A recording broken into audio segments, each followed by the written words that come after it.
Good morning, good afternoon, good evening, whenever you happenstance into this incredible dialogue. A special edition of the New Untouchables, primarily focused with William K. Black. For those of you who have been seeing these in sequence, you have a sense of who William K. Black is. Obviously, many people know the background of who Mr. Black is, but just briefly, Mr. Black was a regulator. He's an expert in economics as well as criminology, and someone who's practically been inside doing things with incredibly committed people that just do things right that actually had results in a way that is incredibly important to convey in this confusing and monstrously worrying time, given all that's coming at us. Obviously, at the date of this recording, which is January 21st, 2026, which is a Wednesday, just a few minutes ago, we saw a crazy speech by President Donald Trump at Davos, which was just all over the map after obviously the letter regarding Greenland, which was just really making a lot of impact and a lot of reaction throughout the world. But on top of all things in Minneapolis, all things Venezuela, all things what may or may not be Greenland, in addition to the last year in which, and I'm going to share my screen briefly, that led to a front page article of the New York Times yesterday from the New York Times op-ed page that boldly proclaims how Trump pocketed $1.48 billion in his first year in office. I think today is actually the anniversary of the first year in office.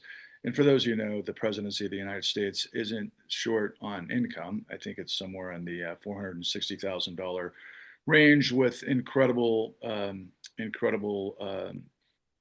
just everything for the rest of their lives. You aren't, for one, as a former president of the United States, but Donald Trump has just been looting and doing the types of things that Bill Black has been in the midst of for 4 decades. And on that note, I want to introduce a new sort of platform that I find to be incredibly brilliant by way of what Bill Black is laying out here. And I'm just going to start with the title of your new initiative, which is incredibly capturing.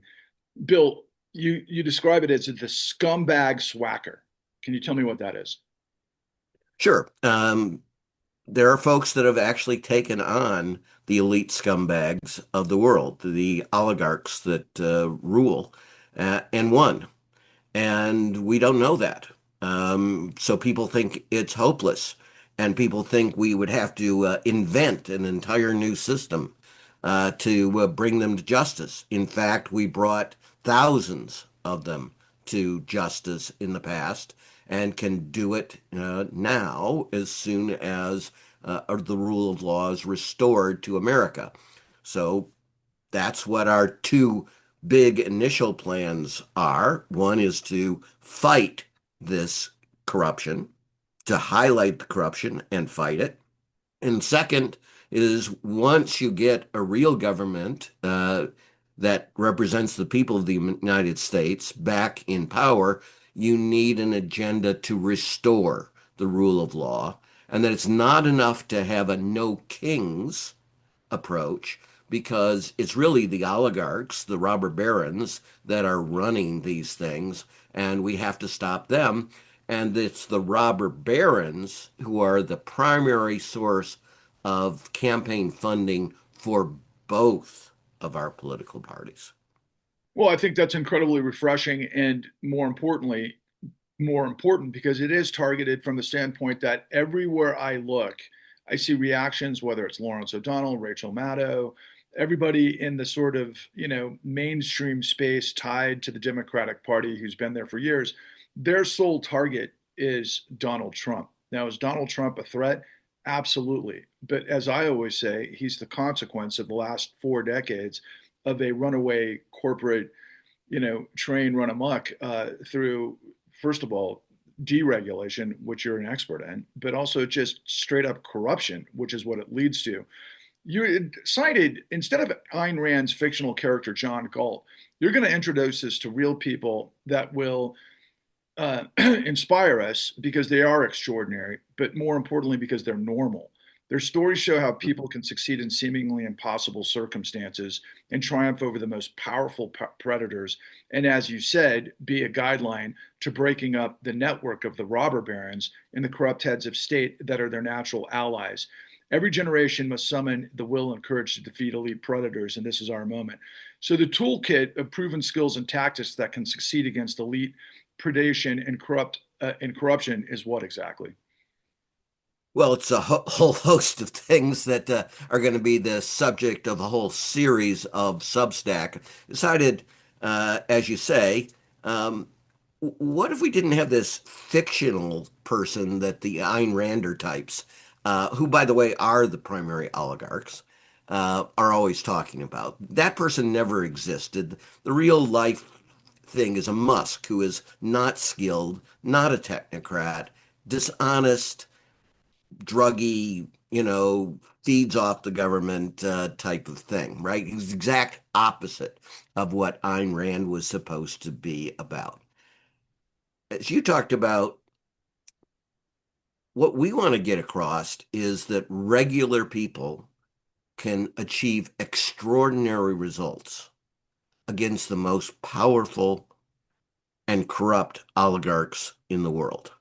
And we know that because we got a group of folks that did succeed. Not because we're geniuses, but because we listen to our parents, that you're supposed to do the right thing and that you have a duty to speak truth to power, and that in life you have to show some courage, some backbone. So we want to provide a toolkit of things to folks on how you can succeed against these elite predators. But we also want to talk about character and model and show you that thousands of people, for example, back in the day in the savings and loan debacle, thousands of quote unquote bureaucrats displayed behavior that is remarkable and took down literally thousands of these robber barons. And we can succeed too today. Again, we weren't some group of super men and women. We were ordinary people living in an extraordinary country with a rule of law and a concept of democracy. That's been stripped away. And it's been stripped away and taken advantage by an immensely corrupt crime family. Actually, as David K. Johnston emphasizes, this is the third or fourth generation of the Trump crime family. But we can take this country back without violence, and we can then restore the rule of law, and we can defeat these robber barons. But as you say, there's never a victory where that ends it. Every generation has to fight this battle because there are new scum being, rising through the ranks, typically, to CEO, who become the ultimate predators, and every generation needs to take them on and defeat them. Well, I'm just going to give the actual definition of the abbreviation of Scumbag Swaccer. You are serial whistleblower, attorney, criminologist, economist, regulator, and raconteur, which I think is the most abbreviated and brilliant way to describe your background. With a career, a master of CLG's career limiting gestures, because you do take on the power. And of course, that just gets to the basics of complicity, to do the bidding of perverse incentives, which you have taught myself and my colleague Eric in our work collectively over the course of a decade here, which we've been incredibly proud and inspired to move forward. And I've heard you say so many times in our dialogue, the new untouchables, that the whole process is to learn from people who know how to succeed. And just to kind of reiterate, a few things that you had touched upon, the job is to fight relentlessly but peacefully, but through the rule of law, ballots, and relentlessly calling out really elite predators. Now, that's the difference between mainstream media and everything else that's happening in terms of the way the algorithms work, and who people follow, how and why, because you get cherry picked scenarios where, like, I think one of the things that we've been up against the whole time was we didn't, have fear or favor in our work. We just basically you know, called it like it was. Both parties have been deeply engaged with incredibly uh, global systemic corruption that provided the opportunity for what we're in the midst of. But yet, we do have a toolkit. You have a toolkit, but it's the skill set and the tactics that are effective when you utilize whistleblowers, because they themselves are the unique treasure and strength of this effort. Can you please explain further? Sure. United States has more whistleblowers than the rest of the world combined. And we have many more high level whistleblowers. And I'm not trying to say that if you're high level, you're a better person. It's just this practical thing. If you're a higher level in the organization, you will know far more about the organization. You will have dealt personally with the people leading the frauds and such. You will have heard their words. You will have copies of the documents that they sent that are incriminating and such. You'll be in a much better position, in other words, to be an effective whistleblower in those circumstances. And of course, it means that you'll also have more to lose. So we have the U.S. military has a saying about one of our elite groups, the Rangers, the 75th Rangers Regiment, and that is Rangers lead the way. Here, again, it's not a violent struggle, but it's going to be whistleblowers that lead the way. And today, because of Trump, we have more whistleblowers produced in a single year. As you said, we've just been the 1 year of Trump's rule, than all the whistleblowers combined for probably the last 20 years in the United States, or thereabouts. And certainly senior level folks coming from the U.S. government, it is just off the charts. And the idiocy of the Democratic leadership saying we're going to put everything on, we have to win the midterms. And if we win the midterms, then in the House, we can finally have hearings and call witnesses. Well, there are Democratic majorities in a host of states which have, other than Nebraska, two houses of the legislature and multiple committees in those houses that can be holding hearings now, that could have been holding hearings for the last year. And we have thousands of whistleblowers.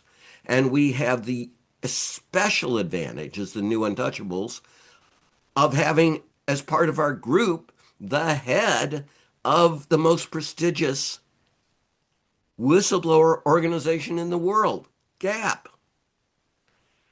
And so this is a priceless resource. And what we stress is it ain't talking heads that get across to folks. It's people telling a story, a true story from their own experience. But again, if you're a high-level whistleblower, on top of that story, you will have lots of expertise in the subject area. You'll know the history, right? So you can tell one hell of a story that is super substantive and is riveting to audiences, and you have something else, and that is courage. That people know you were willing to give up a massive portion of your life, because retaliation is 100% at this level of whistleblowing.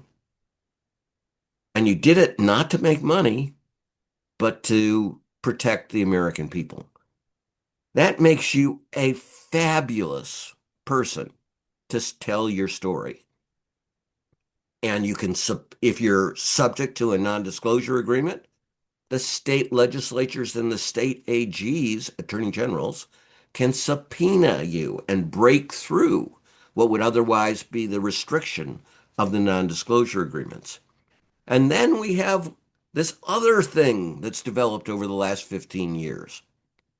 We have the ability to have town halls in every district in the United States that have volunteers who know their community and put them together. And you can bring the whistleblower not in one or two things that might be picked up for 30 seconds on a TV program, but into every congressional district in America and tell the story. And then we have folks like you, social media, and you have, again, thousands of folks who are regionally dispersed. And so we can have local folks who know the local area or the regional area, the state area, the national. We'll have international folks in social media. And they can find those whistleblowers who are the best at telling the compelling story, that tell the substance, that display the courage, that reveal the corruption that you were talking about, and the destruction of the rule of law by the Supreme Court of the United States, which has become an absolute enemy of democracy and an absolute enemy of honesty and the greatest protector of elite corruption in the United States of America as an institution is the Supreme Court of the United States of America. So those narratives can absolutely break through, and it isn't a single person telling a story. It's every week new people coming forward with the story, and you'll see eventually that they're all variants on the same theme of what happens when you make corruption the way forward. What happens when you make elections a contest between the oligarchs on who they want to buy to run the country, and the leadership often of both of our major parties. We don't have to allow this to happen. We have ways of fighting back. So that's the fight program. And then when we succeed, we need a restoration program to actually restore an effective rule of law. Before we move into that phase, let me just, if you don't mind, pause and insert a comment here. First and foremost, you know, that clarity is incredibly refreshing to my ears because everywhere I look, I hear platitudes. I have for decades. People do not understand the details. And I continue to think of this as a revolution of truth in the ocean of madness and lies that we're all in. And I do tend to, as a producer and somebody who's loved film my whole life, you know, make references to films all the time just because it's easier in pop culture. And you're about as humble as they get, Bill. You know, your record with your colleagues like Mike Patriarca and Shelby and so forth during the savings and loan crisis, you guys were able to get inside incredibly complex frauds, incredible schemes, predation by CEOs, and how these whole things work to wind up doing the work of a government of by and for the people to take down crime that was hurting millions of people. Now, at the time, it was enormous, but in context to what's happened since, it was the first chapter. And one thing that I've heard you say in the past, which I always find really interesting from your perspective, is that you have the courage, and you've exemplified this courage, you and your team, obviously. When you understand the lay of the land and you put this forward publicly, you ultimately get inside rent free of the corrupt CEOs and drive them berserk.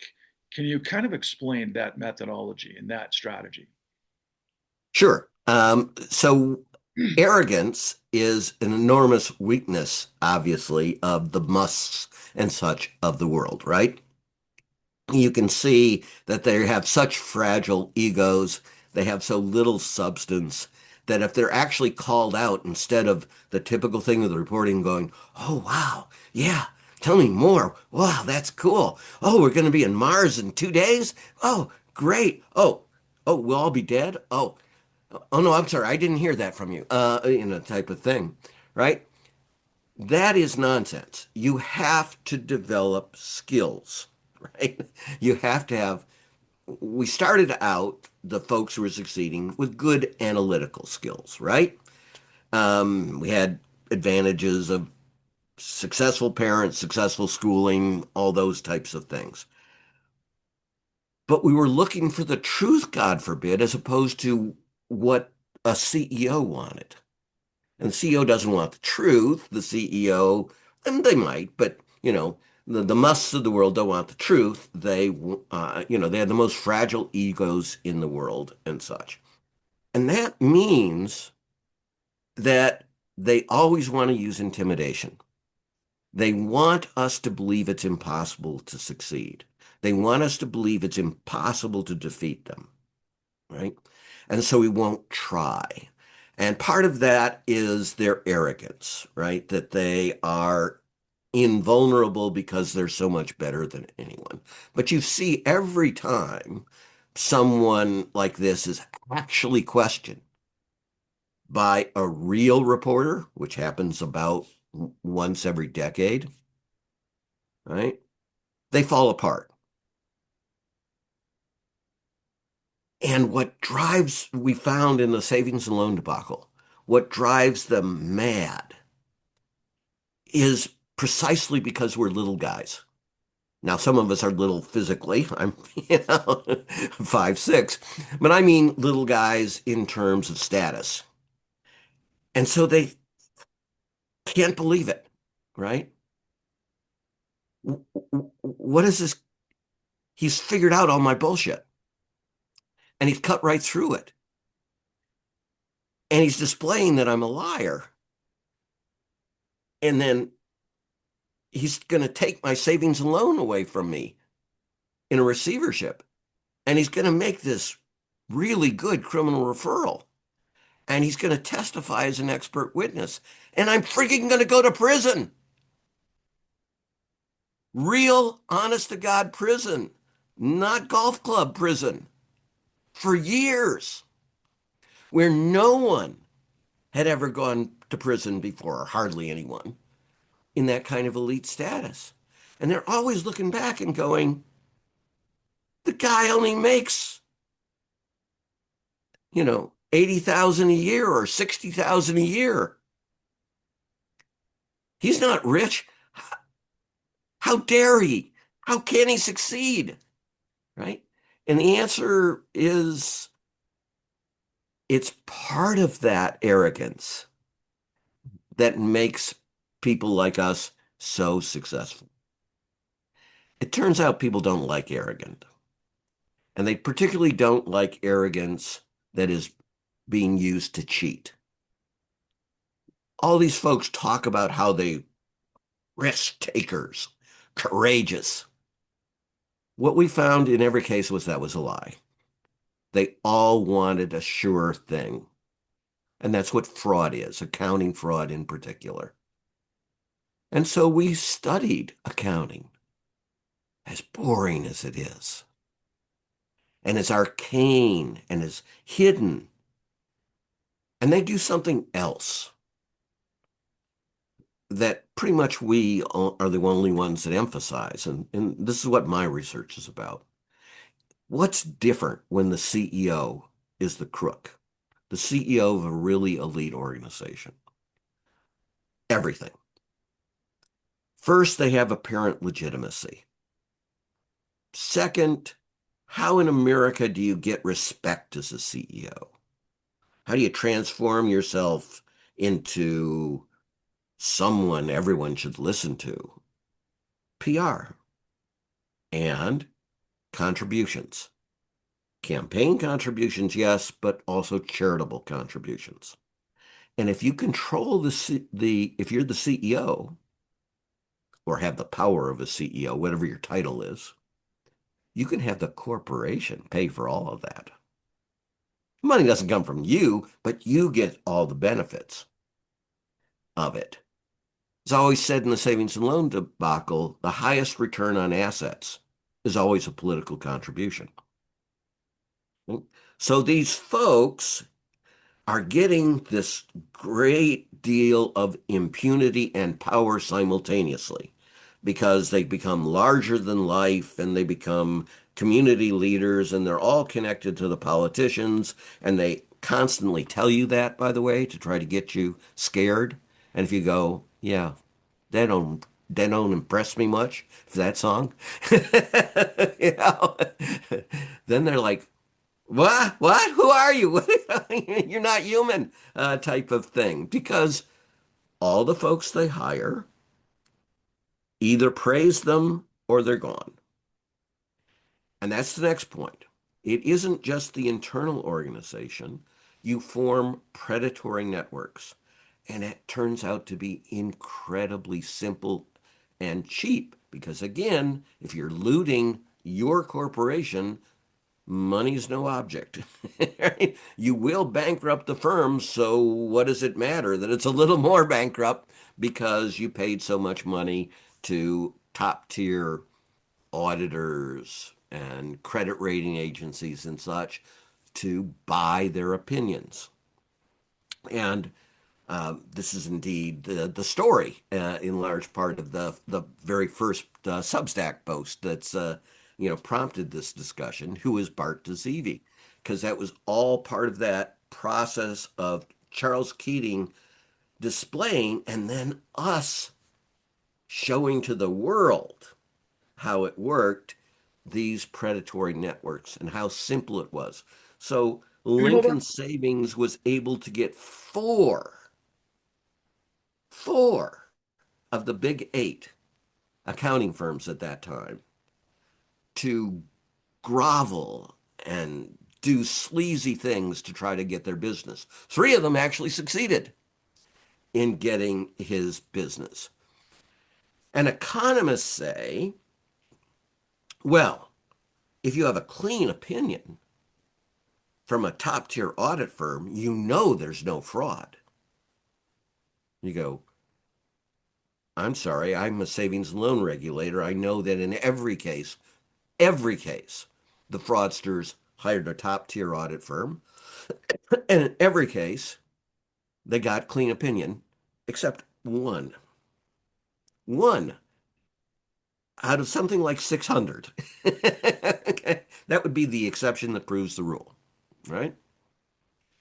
And that was one of the least prestigious of the big eight. But the most prestigious accounting firm in the world at that time, Arthur Andersen, exemplified this kind of predatory network. Flash forward. Well, that, Satan's loan debacle was a long time ago. How about the great financial crisis? There were three giant credit rating agencies. And the only way you could sell the most toxic thing there was, which was a collateralized debt obligation, a CDO, that was composed overwhelmingly of liar's loans. And that's not a phrase we, the regulators, made up as a pejorative phrase. That's what the industry called them behind closed doors because they were endemically fraudulent.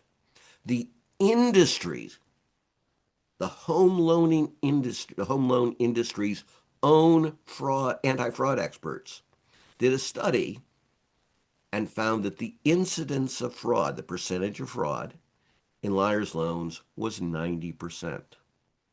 And the investigators found who put the lies in the liar's loans? That was the lenders. They incentivize others to do it, but they agreed not to check, even though it is simple and cheap to check, precisely to allow these loans. Okay, so this is insane, right? How could you possibly go to a credit rating agencies? There are only three of them. Again, it's an oligopoly, super prestigious, and say, yeah, I've got this thing, a CDO. It's composed almost entirely of fraudulent loans. And you're a credit rating agency again, and I want you to rate it overwhelmingly a AAA, which is the best possible, lowest absolute risk of default in existence, a U.S. Treasury. And these things are 90% fraudulent. And not only sure to default in massive numbers as soon as the bubble breaks, but also the loss when the default occurs is going to be extraordinarily high. So these things are not even single C, which is the lowest possible rating the credit rating agencies are going to give. The absolute bottom, they're below that bottom. They're sub-basement. AAA, that's way the hell up here. And every single one of these CDOs got overwhelming treatment of the components, tranches and such, as AAA. No exception.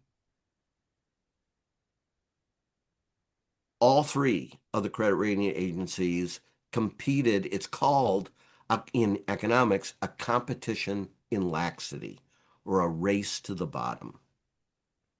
If you want to know the great financial crisis in, what has it been? 8 minutes?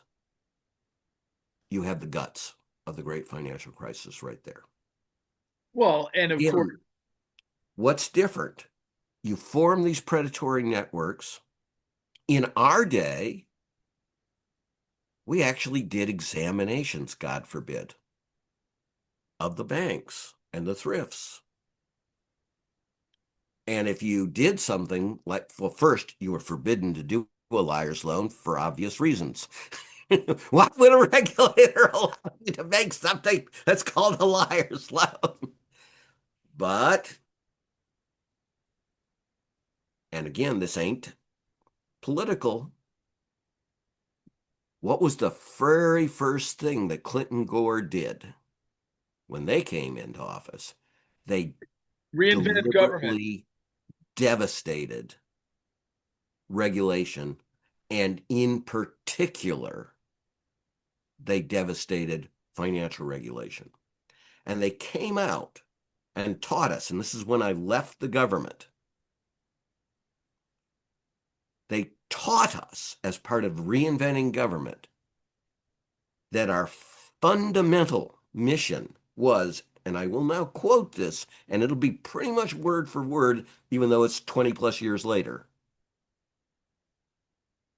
You are to call and treat the savings and loans as your customer. You may have figured out I'm not the most quiet type. You said, surely you mean the American people. So I stood up and said, surely you mean the American people. And they said, oh, we considered that, but we rejected it.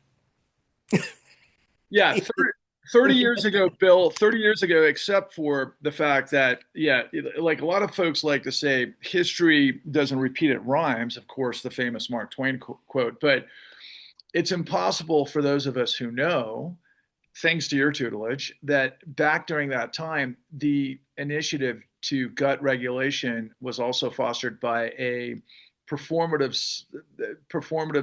moment when legislatures literally took out a chainsaw to gut the regulation, right? To destroy the regulation, to unshackle the bondage of the free market and all of these other things that people don't understand how it works, of course, without the investigations. And we just saw Elon Musk literally at the beginning of last year with the administration and the initiative for Doge do the exact same thing. Just for posterity, I'm curious. Did Yeah. you Yeah, think so a chainsaw is not exactly a precision cutting instrument, of course. And that was the idea, that we are just here to slash. In our case, they were so proud of it that they posed for a picture with the chairman of the thrift regulators, the number two guy who would eventually replace him as number one, and the three leading bank and thrift lobbyists in America.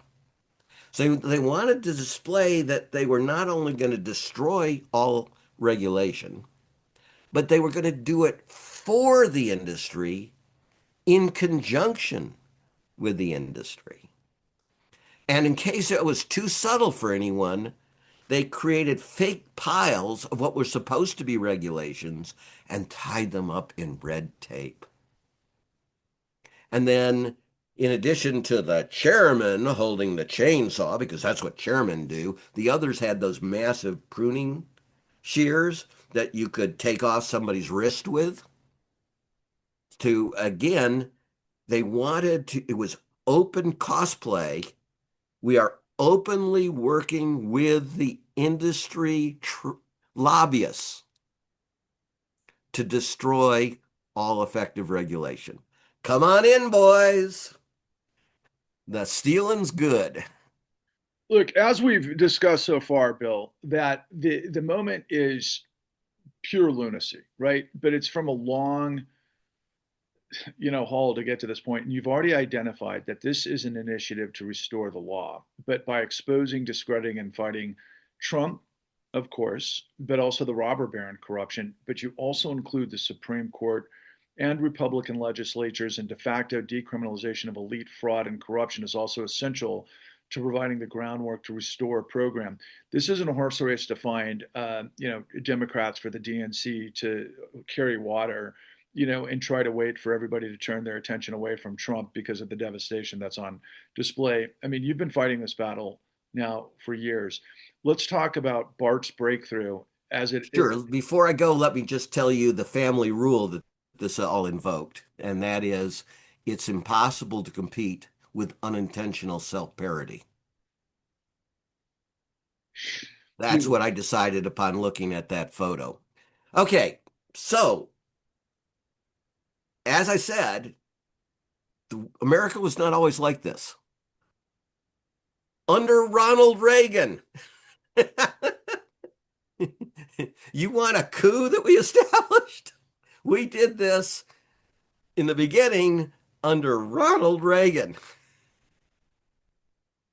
Now, he would have hated it, but the chairman he appointed, Ed Gray, had a road to Damascus conversion upon seeing what he described as financial pornography. And again, this is back to competent people who cut through all the bullshit and just show you the truth. And I'll do a future Substack on this, but what happened is a classic Texan, absolutely laconic, no emotion, no high-tech values. He's holding I think they were called Super 8, a videotape machine, handheld thing, while driving. And he's going for 35 miles in a circuit around what was called the I-30 corridor. And it was just one fraudulent deal after another. And they were so fraudulent that they weren't even finishing the construction. There was just construction materials strewn for tens of miles and such. And Ed Gray looks at this financial porn, as he describes it, and he realizes his whole lifetime has been spent pushing deregulation and desupervision as an ideology. He's a personal friend of Ronald Reagan and Nancy Reagan. That's how he got the position as the top thrift regulator. And he has this road to Damascus conversion and says, this isn't deregulation. This is the fraud. We are incentivizing and allowing fraud. In criminology terms, they had created a criminogenic environment, an environment in which the incentives were so perverse for elite fraud and corruption that elite fraud and corruption was actually driving honest people out of the business. And so he became the great re-regulator. And one of the things he did that was most brilliant is say the government, again, to save money, Office of Management and Budget wouldn't allow us to hire examiners.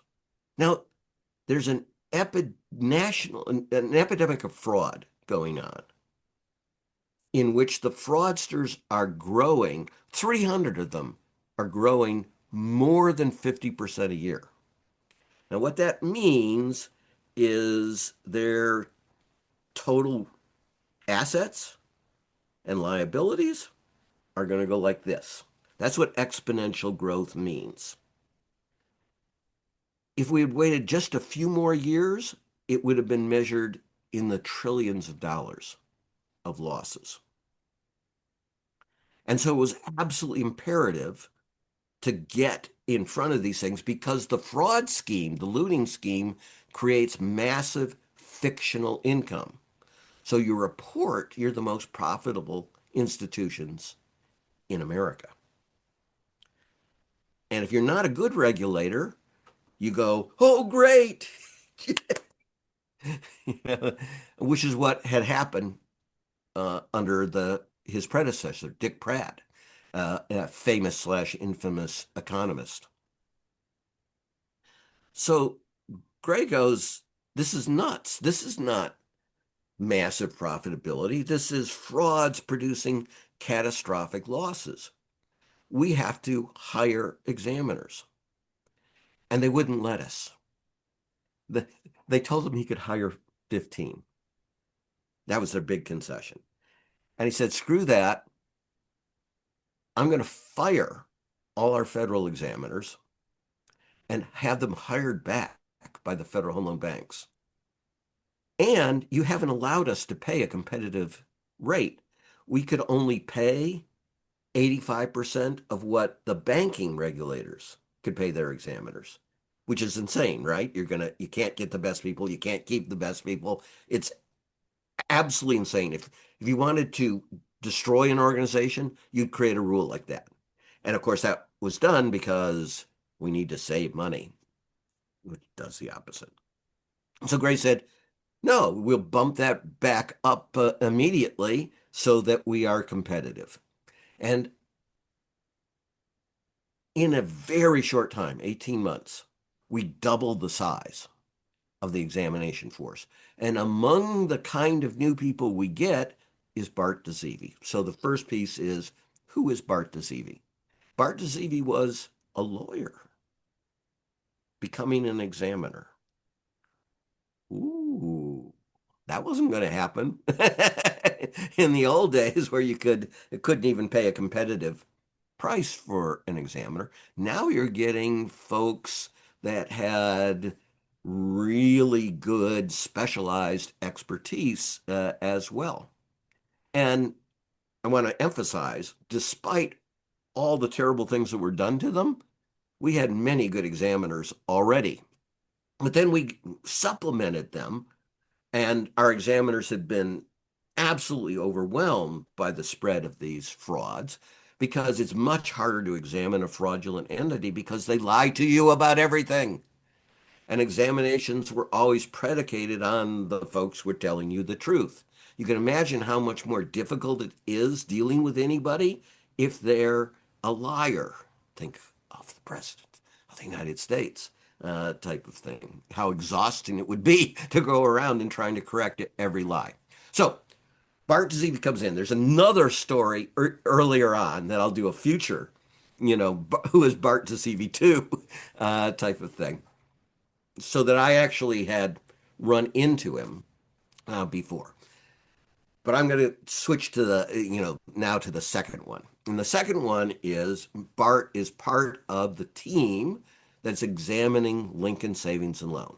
And Lincoln Savings and Loan at this time is the most politically powerful savings and loan in America and probably the most politically powerful banking institution in the world.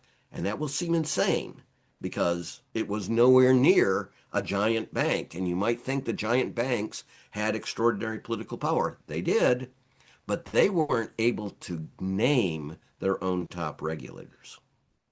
And in the savings and loan debacle, President Reagan allowed Charles Keating to decide who would be the top regulators to run the agency. Think of that. A man who was an absolute fraudster put in charge by Ronald Reagan of picking who should be the board members running the regulatory agency. Okay, so that's the context. Remember when I told you about predatory networks? This is Keating's thing, but he's just off the charts, even among predators. He has over 100 law firms on retainer. As I mentioned, he has 4 of the big 8 accounting firms super hustling for his sleazy business. He's able to name his own top regulators. He decides state law in a number of cases. He will, and more stories we'll tell in Substack, he's the one who creates the Keating Five. And he's the one who cons, even for weird reasons, I'll again talking about in future Substacks, we get a economist kind of selected, but not fully selected by Keating on the board. Keating is going to ultimately be able to get this quite upright economist to serve as his protector from the crackdown, which otherwise would have taken Keating down years earlier. And why did that crackdown occur? Well, the first thread that was pulled out and led to all of this is Bart Dzivi. So here's more of the predatory network. And remember, as powerful as Keating was, he is one of thousands of these predators, right? He's just a particularly powerful one. And in this case, the predatory networks were overlapping, which is very common. And these were the 2 most powerful predatory networks in America at the time. One I've described, that's Charles Keating, but the other was Michael Milken, the junk bond king. And again, this is why I named this control fraud as opposed to CEO fraud, because the title doesn't matter. It's who has actual control.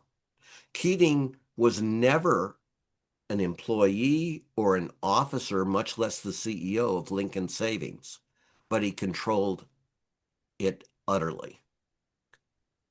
And in the case of Drexel, Michael Milken was never the head of Drexel, but he controlled their junk bond operations and the fraud scheme.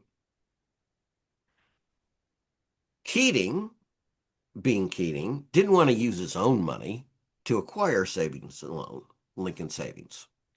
So he went to Michael Milken and said, issue a ton of junk bonds from my holding company. And I'll use part of those proceeds to buy Lincoln Savings. And then I won't be out any cash. Milken says, great. But of course, Milken being Milken, he doesn't give him $50 million, which is the purchase price. He issues, I think it was $120 million in junk bonds from Keating's holding company. Well, why? Because that maximizes the fees, of course, to Michael Milken and Drexel, but also because you want to have them by the short hairs. Because if they're super in debt, you have more power on them. But then Milken, and I'll explain this again in another Substack, gets really clever. Now, Milken has a problem. He's trying to claim that subprime, super subprime stuff is really AAA-ish, kind of, sort of, almost. Does that sound familiar? The Yeah, story I told earlier? absolutely. It's always the game. You want to vastly understate the risk, the true risk of the assets. If you do that in finance, the price of the asset increases enormously, as does your profit, until, of course, eventually catastrophe occurs and people go, wait a minute, this isn't worth remotely this much money. Okay. Wait a minute. From this standpoint, just a quick insertion. Did somebody say affordability crisis? Right. So this is how you hyperinflate bubbles, and which also economists have no clue about. Or media? To, to them, bubbles are just this mysterious thing, a force of nature because people get crazy and such. And surely it couldn't be the CEOs, the fraudulent CEOs driving this, even though that's what it is recurrently. Okay, how am I going to get a junk bond? And a junk bond means, again, it's really crappy. It means that the chance of default is very significant. Make it look like it's great. Well, there's this weird accounting stuff. And that's another footnote. And I'll be doing substacks on that. You get the idea that substance matters? Yeah. Okay. Accounting is the weapon of choice, which is something, again, economists don't get at all. Economists, when they need to talk about accounting at all, they usually say the following phrase: we assume that the markets look through accounting. They have Superman eyes. Lead don't matter. And they don't. um, and we know that because every frigging CEO got a AAA rating for the vast bulk of its contents, even when these things weren't even single C, which again is the lowest possible rating. This wasn't, oh, they missed it a bit. It wasn't they exaggerated. They took absolute crap and transmuted it from lead into gold, from single C into AAA. And they did it through fraud. And how? In the simplest way possible. There are only three big credit rating agencies, right? Three big ones. If you don't give me a AAA, I go to the other two and they get all the money. And they're charging especially high fees. And I don't care because I'm looting the company. I'm not making money in any conventional way. So what is it? It doesn't matter to me. They take an extra 30,000 in fees. It's chicken shit, right? I'm going to make out like Amanda. How many times did the top tier audit firms geek and say, no, this is bullshit on those CDOs? Zero. How many times did the then big eight top tier audit firms geek on the stuff I'm about to explain? That would be zero. Instead, everybody agreed, including, by the way, the economist of our own agency. Milken must be a genius because his junk bonds have a much, much lower default rate. And the key to this, again, is accounting. So please bear with me. They want you to turn off your brain. That's why they do it with this kind of arcane stuff. Don't turn off your brain. It ain't that hard. There's a weird thing on loans and loss recognition, and that's something called a troubled debt restructuring. Normally, when your bond defaults, you have to recognize losses. Shock. But if you do a troubled debt restructuring in which effectively you default and agree on a lower value for the bond, then you don't have to recognize currently for accounting purposes the losses. It should show up over time operationally, but that's a massive difference, right? So that's what Michael Milken did. My bonds are about to default. That will blow up my fraud scheme. Answer, do troubled debt restructuring. But wait a minute. If you own the bond, why are you going to agree to a troubled debt restructuring in which this crappy bond, which should have an even higher interest rate than you bought it for, is now I'm going to troubled debt restructure it so that I have a much lower interest rate? That's insane, right? But that's what they did. Except that a number of bondholders would go, no, I'm going to vote against that. And if 50% of them, 50.1% of them vote against it, then the TDR doesn't happen. And Milken has to admit that his junk bonds are junk, and that they actually have a much higher default rate than he's been claiming because he's been hiding the default rate through these scams. And that would be very bad for Michael Milken and for the junk bond market as a whole. But Milken is clever, so he's going, how could I get a group of folks, doesn't have to be all that huge, but pretty large, that I could always get them to vote in favor of a troubled debt restructuring, to accept a lower interest rate on crappy bonds that were so actually in default. Right? What if I arranged a group of captives? So people like Charles Keating were the captives. Here's the deal. Yeah, I will finance your entire purchase of Lincoln Savings. You won't be out $1 in cash. You pick up a lot of liabilities in the form of junk bonds, but you won't have to use any of your cash. In return, I will secretly control $1 billion of your portfolio, your assets. $1 billion.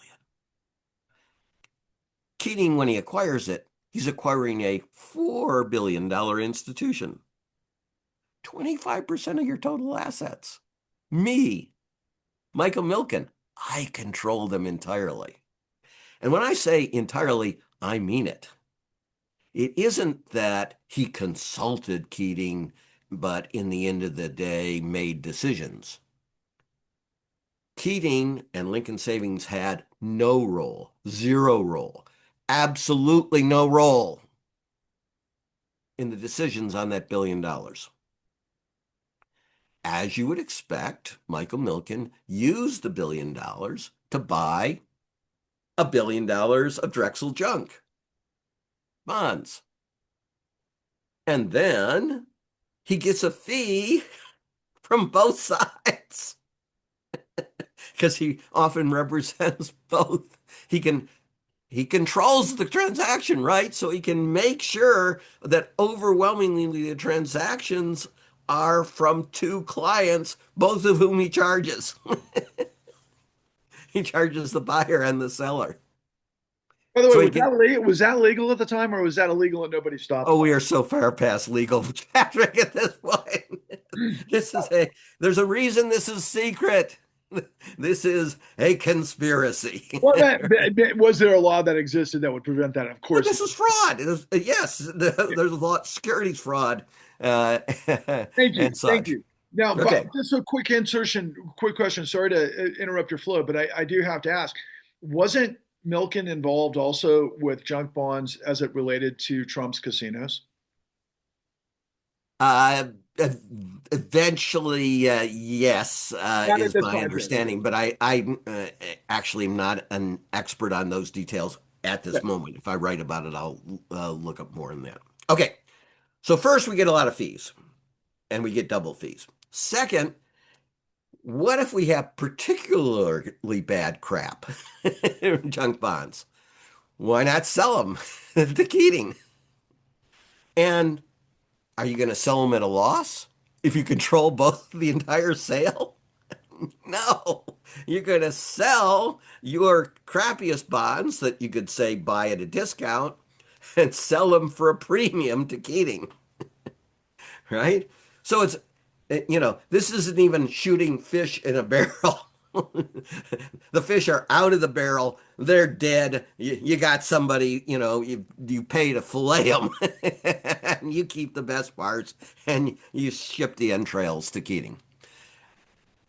So again, I emphasize Keating and Lincoln have zero role in any of this. They literally learn at the end of business each day in a fax what they now own and what they've been charged in fees for these various transactions. So Lincoln ain't the only one that is in this captive status. There are roughly a dozen thrifts.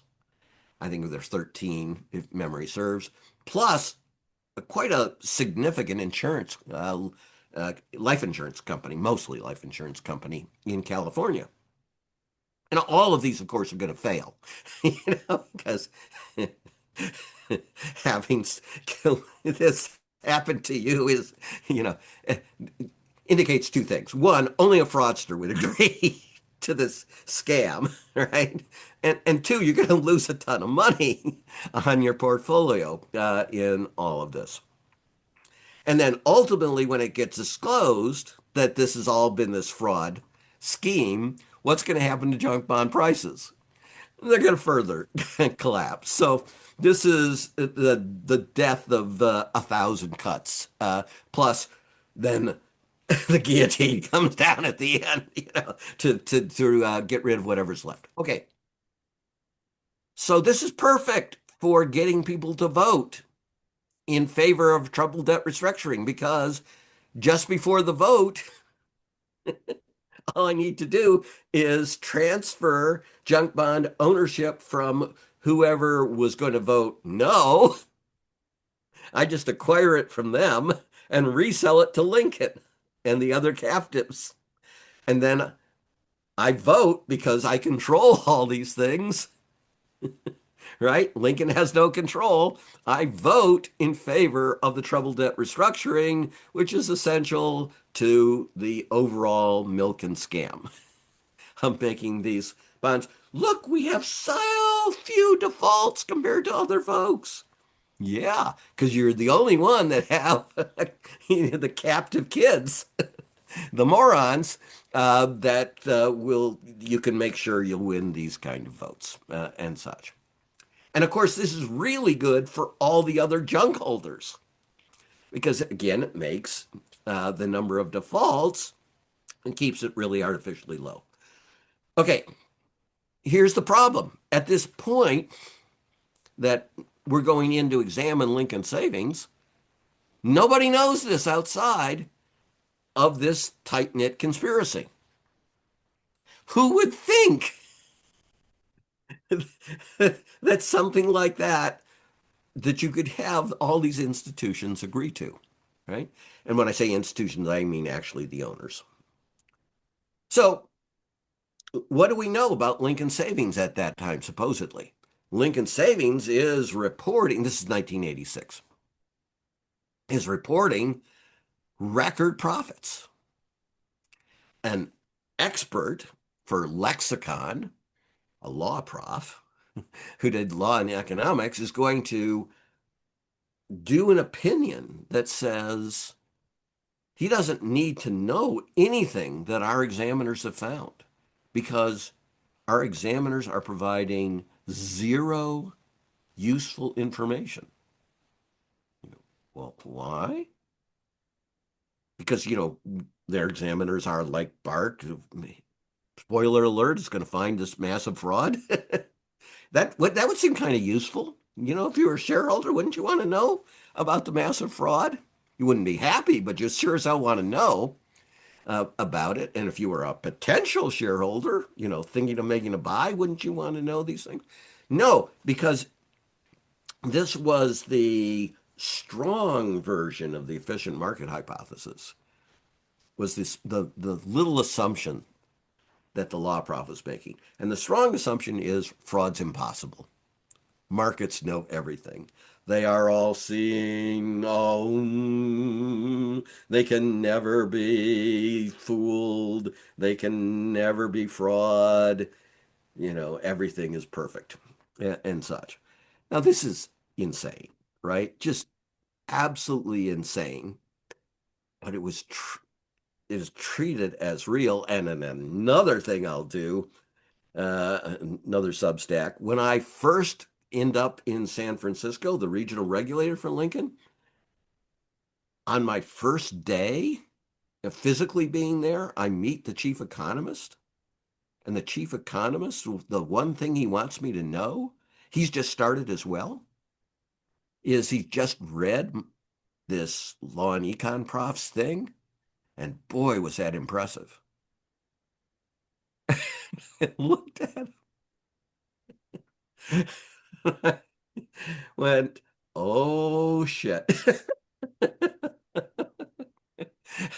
We ain't gonna get no support out of economics for reality type of thing. So this absolute insane stuff was, if you were an economist, they loved it, even though it was literally insane and completely circular belief. Okay, so Bart coming in, this Lincoln Savings hires all these top experts, as I said, 100+ law firms on retainer, and secretly they've just hired two of our top attorneys. And the very first substantive thing they do is pitch Lincoln Savings on, you should hire us because we know how examinations run and we can make sure examinations run smoothly. And I'll do a future Substack on those folks who are those folks as well. So if you're poor Bart, you would think, wow, I'm going into the most sophisticated place in the world. Everybody says so. And it's reporting absolutely record earnings, virtually no losses. Must be a pretty damn good place, maybe a great place, right? And Bart is one of these new hires that I talked about for where we've expanded the number of examiners. So he doesn't have that much examination experience and such. And so he gets a really shitty task, which is reviewing the underwriting on the junk bonds. And the junk, when you have a underwriting, that's the process. You're documenting the process, the analytics you went through before you made the loan to decide it was a prudent loan. Now, of course, we know, but Bart doesn't. There is no underwriting. There couldn't be any underwriting because Lincoln had no role in the junk bonds. And remember, junk bonds are loans. Junk bonds are commercial loans, in fact, which are particularly risky compared to, say, a secured real estate loan. These are unsecured. They have no security for the junk bonds, no pledge. So if they don't pay, you lose. It's not like you can foreclose on collateral. That doesn't exist. So this is the most boring work in existence, right? You are reading really dense financial stuff, and you're reading thousands of pages of this really dense financial stuff. Literally just staying awake hours at a time is very difficult in doing this. And the files are in seemingly pretty damn good shape, right? They're organized, they're labeled. Because we're talking about The Arthur Anderson, right? Yeah, well, we don't know that yet. So these are the files of Lincoln Savings, the Oh, underwriting files of right. Lincoln Savings. And okay, and it's very conventional financial stuff as well. It's all these reports and such. It's looks very normal, right? And so anyone human would have their brain shut off, is what I'm trying to say. And instead, Bart Dzivi starts getting like the hairs on his back are rising up. He's getting this sense that something's wrong. It just doesn't read like real underwriting. And again, this is a guy who hasn't done an enormous amount of looking at underwriting, much less underwriting on junk bonds. So you don't necessarily trust this feeling, even if you get this feeling. But Bart, instead of falling asleep in the midst of all this incredibly boring stuff, becomes hyper alert. And he starts looking, forcing himself to look in a super detailed way at this utterly turgid stuff.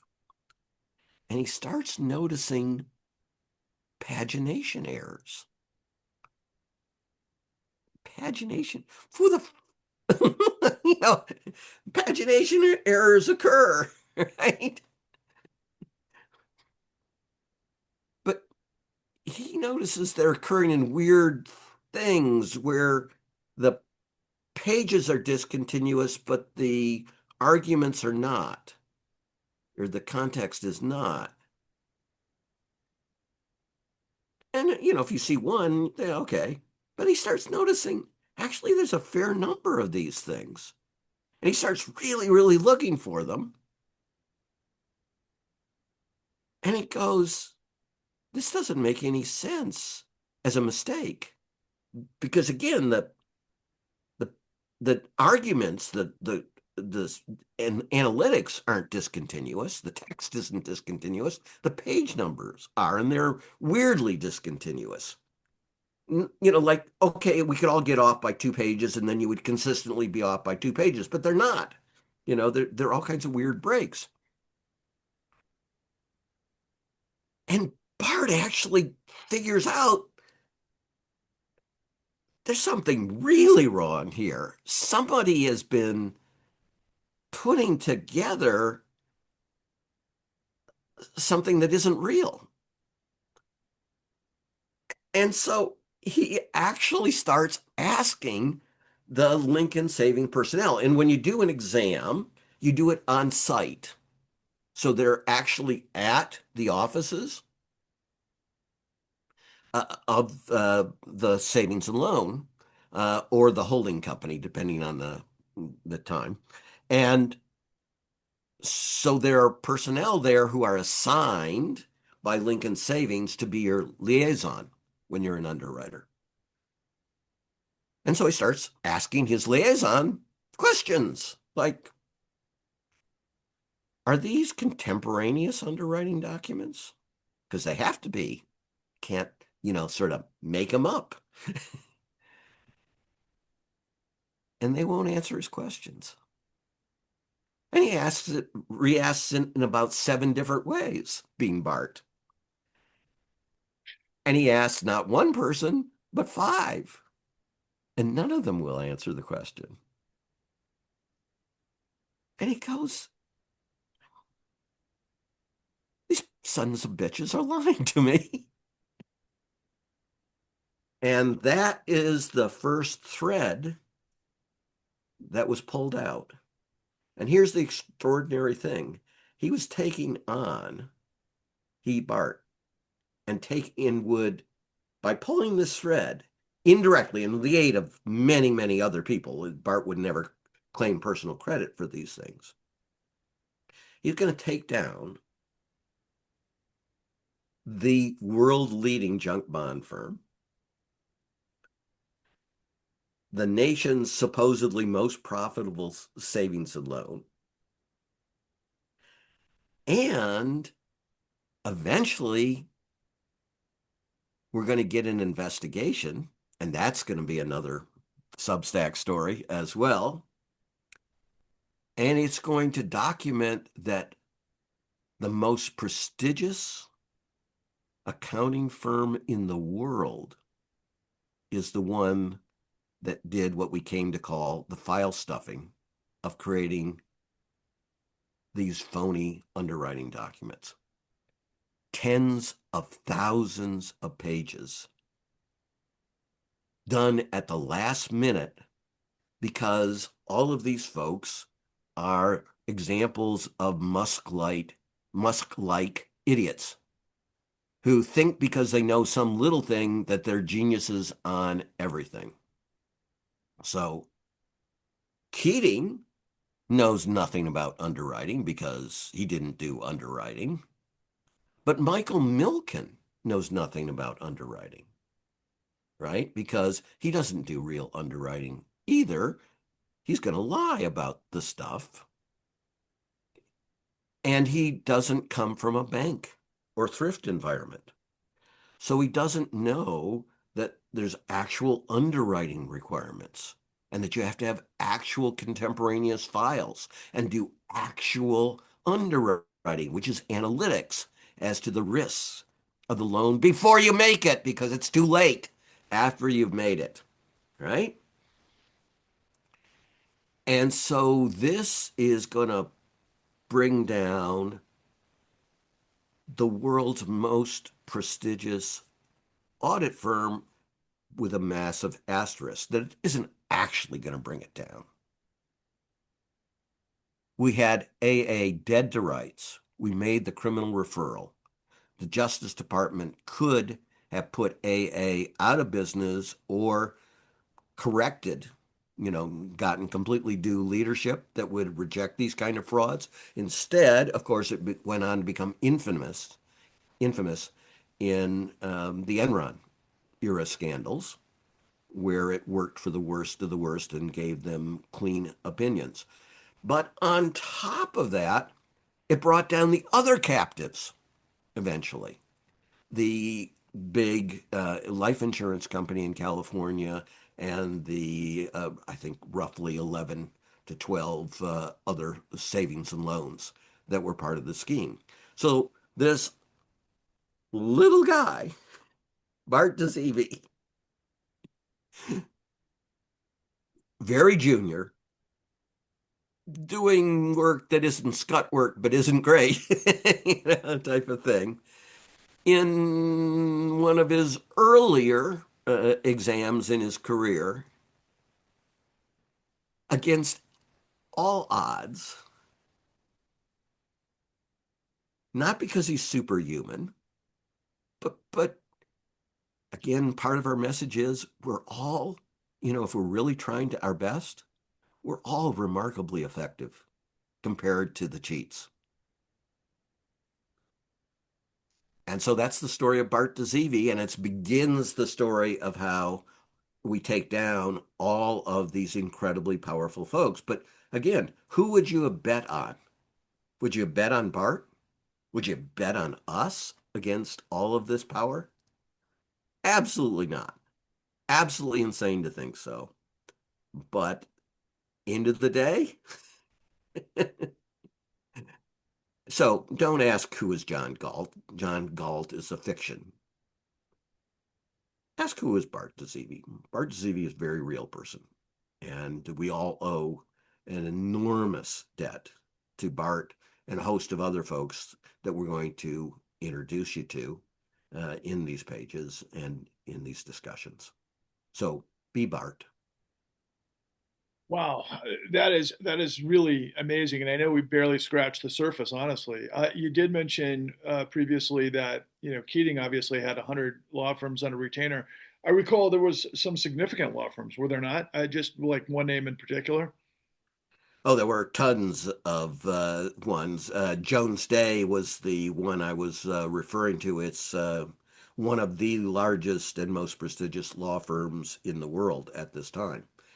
It paid a substantial settlement, but the case stands as a massive embarrassment for the firm.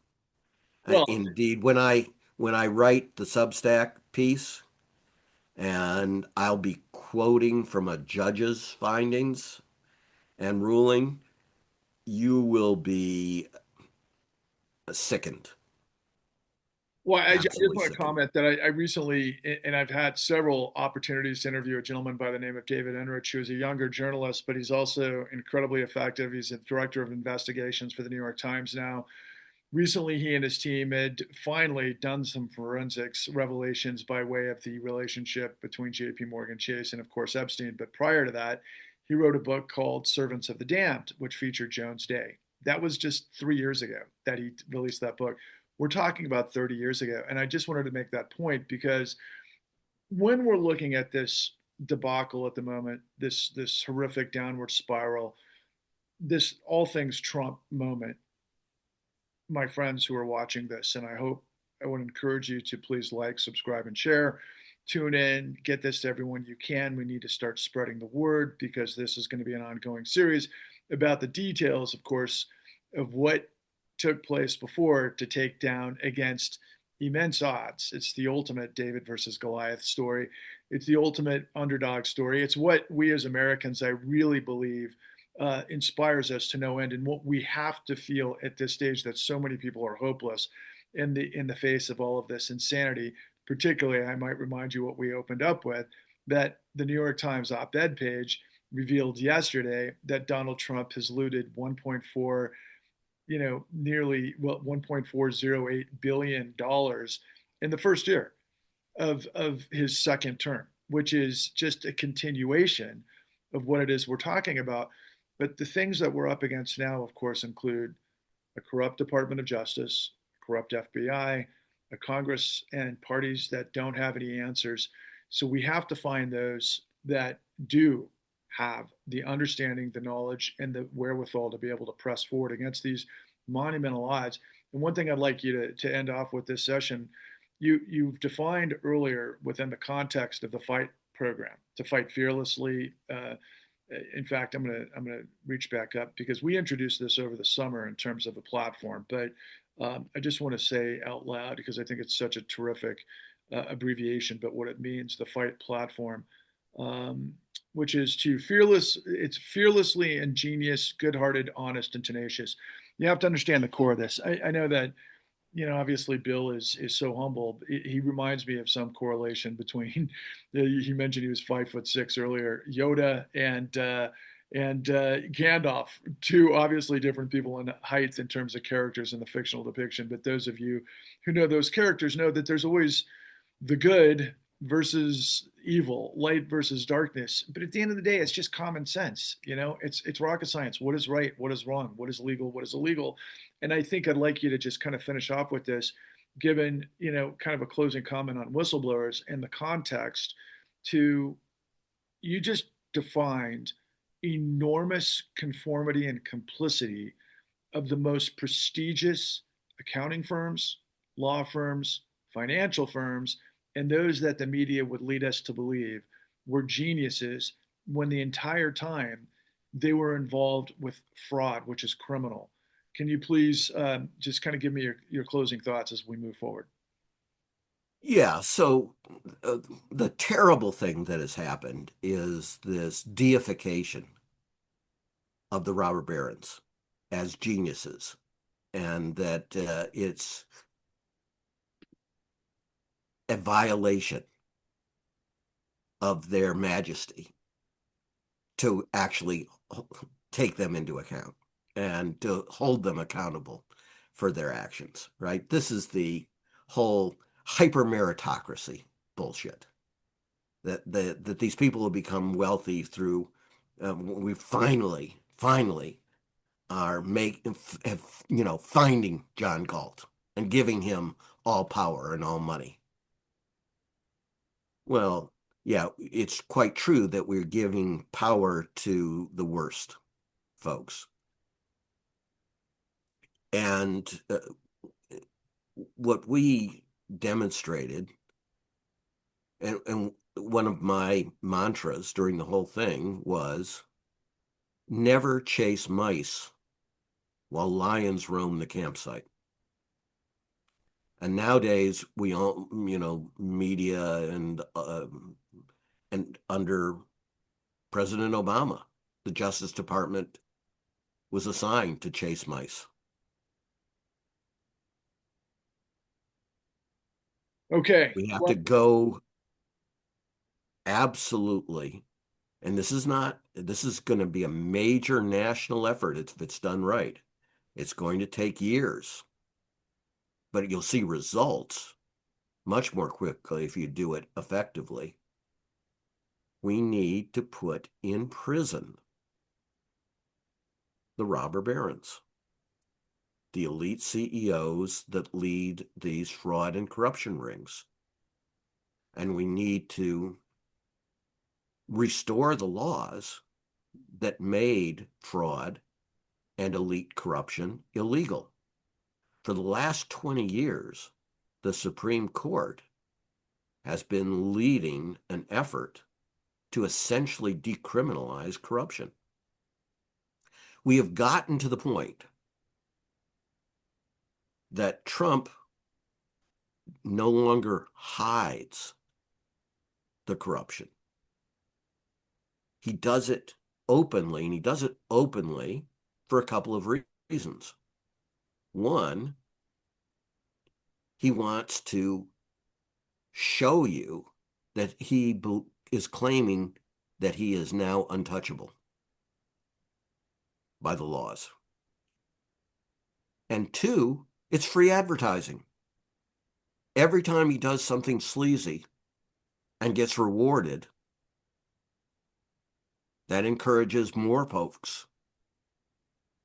And nowadays, he's doing it in the plainest of sight, where he grabs money and doesn't take it to the U.S. Treasury from, in Venezuela, puts it in an account in a notoriously corrupt nation, who, by the way, Charles Keating used I did not know that. to do one of his major scams out of their sovereign wealth fund. Oh my God. So, it isn't that these folks are new and brilliant and daring and intelligent. It's just they're showing their complete contempt. That they want they want the scum of the earth to know that they're corrupt and to come to them with deals, corrupt deals, to make them ever wealthier. It's free advertising from Trump's perspective and his family. Right. And there's no plan by the Democrats to do anything except for win the midterms and potentially have subpoena power when the time to move was a year ago or 5 years ago or 20 years ago. But the time is now to move with state legislatures, like you said, with whistleblowers, with testimony, with subpoena power. That can be done now. And so, therefore, there is no time to lose. There is no time to wait. There has to be a sort of campaign of awareness and truth to how corruption works and how to turn the tables on it, which is what you've been doing for now decades. Any other closing words? Yeah, no, we can succeed. You You, can succeed. We don't need supermen and women. We weren't supermen and women, but we were effective. We were effective against the most powerful fraudsters of our time. And these folks are much more arrogant and have provided much more evidence. That's why I've gone through how the incredible efforts. Milken's effort was brilliant in terms of how to commit the fraud and cover it up. Trump doesn't do anything remotely on those dimensions. It isn't that hard to demonstrate Trump's frauds and corruption. It is a demonstration of the incompetence of the Democratic leadership that Trump is now presenting himself, for example, in Minneapolis as the anti-corruption person.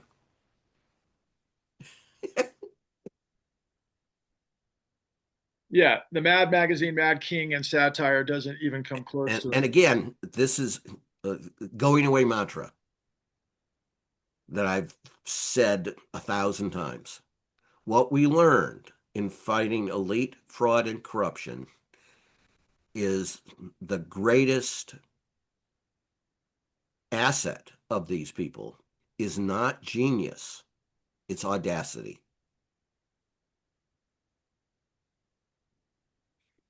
Mr. Black, William K. Black, thank you so much for your guidance, your revelations, and your experience and your wisdom, and to help us forge ahead. I would encourage everybody again, check out the newuntouchables.com, check out the cleannewdeal.org. More importantly, tune in to Substack. We're going to roll out this series of informative essays by William K. Black, more insight into that time period, as well as more robust initiatives moving forward. But if you can't see, you can't do, but you have to act, and we all have to act now. The time is now. So thank you so much for your time, Mr. Black, and I'll look forward to the next episode. All the best. Take care.